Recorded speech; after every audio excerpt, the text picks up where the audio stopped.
Ganito ang harap ng aming bahay. Pag ganitong autumn or fall. Ayan.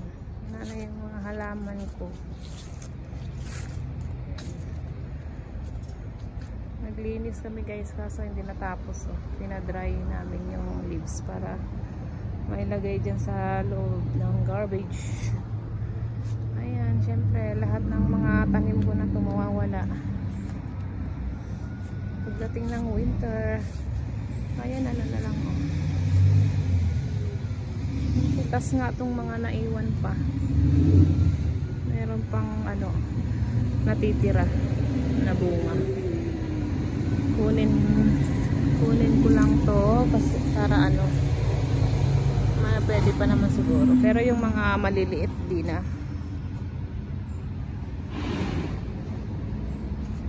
Gaya nyan oh.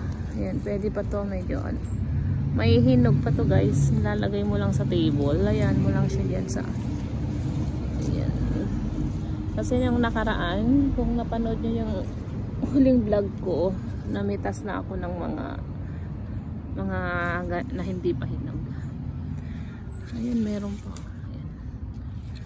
Pwede pa yan. Itong mga sili ko, late talaga siya. Pero may mga bunga din to. Ito guys, ano, kinuha ko lang nung isang araw yung mga ganito. Kasi yung mga malalaki pag dito. Hinalo ko sa aking sinigang. Tsaka ginataang kalabasa. Ayan, meron pa. Itong talong ang hindi ano masyadong nagbunga. Ayun, may bell pepper pa pala rito. Oh, kunin na natin. Kasi hindi na yan siya lalaki talaga. Ito, alam ko meron pa rito bunga to. Ayun, ayun oh. Yan, kunin na natin.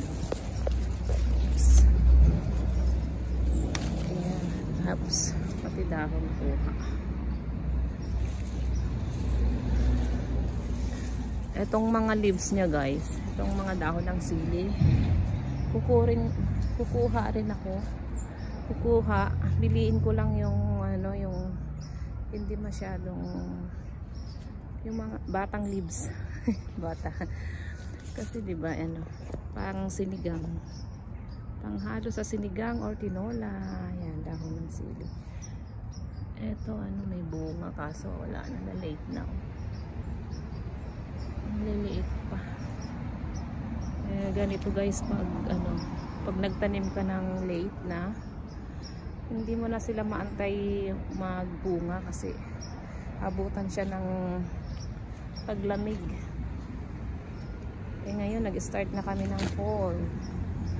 Kaya pag sa umaga as in malamig na talaga. Ayan, madahon. Hindi pa nakapaglinis guys.